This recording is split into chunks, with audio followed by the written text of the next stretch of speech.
चला आज बनवूया थालीपीठ. थालीपीठ बनवण्यासाठी मी 4 मोठे स्पून पीठ घेतलेलं आहे. 2 चिरलेले कांदे, थोडीशी कोथिंबीर आणि मसाले. चला तर मग आता हे बघा, ह्या पिठामध्ये मी 2 मोठे चिरलेले कांदे, धनिया, 1 मोठा चमच मीठ चवीनुसार, अर्धा चमच हळद, 1 चमच लाल मिरची पूड, 1 चमच भाजलेला मसाला. तुम्ही धनिया पावडर आणि जिरं पावडर, धनिया पावडर आणि जिरं पावडर. हे बघा, छान असं पीठ मिक्स झालेलं आहे.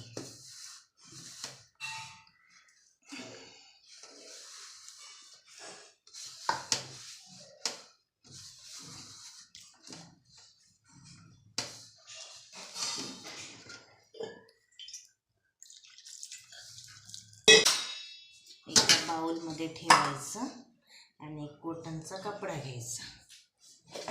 मी थालीपीठसाठी एक कॉटनचा रुमाल ठेवलेला आहे. तो मी असा टाकणार, त्याच्यावर पाणी मारणार, ह्याचा एक असं छानसा गोल करून घेणार आणि खाली पाणी टाकायचं आणि तो गोळा ठेवायचा आणि पाण्यावर असा थापायचा.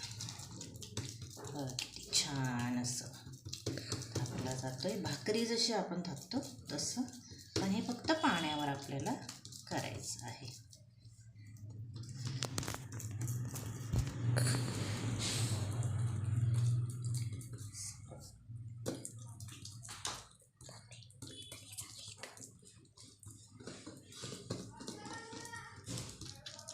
हे बघा, असं छान असं थापलं गेलं आहे. आता मी गॅसवर तवा ठेवला आहे. आता गॅस गरम करून घेते.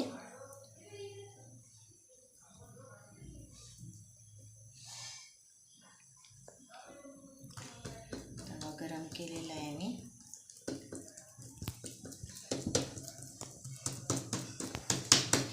तव्यावर थोडंसं मी तूप टाकणार. तुम्ही तुपाऐवजी तेल पण टाकू शकता, बटर पण टाकू शकता.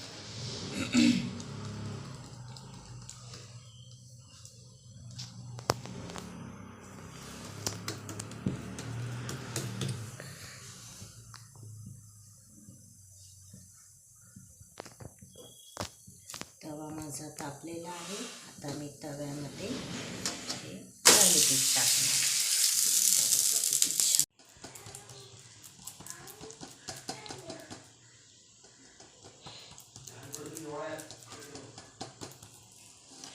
खाली 1 चमच स्पून टाकूया, जरा शिजू दे खालून.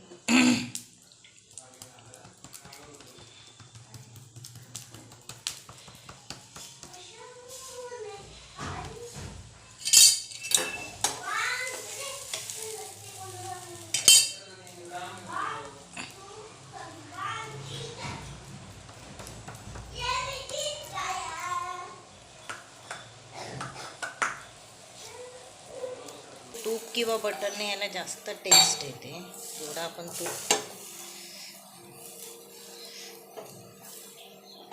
तुम्ही तेल पण टाकू शकता.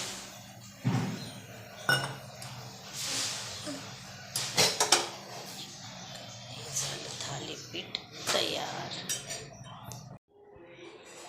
हे बघा, खमंग असं थालीपीठ तयार झालेलं आहे. हे तुम्ही शेंगदाण्याची चटणी, खोबऱ्याची चटणी, टॉमॅटो केचप किंवा शेजवान चटणी हे कशासोबतही खाऊ शकता.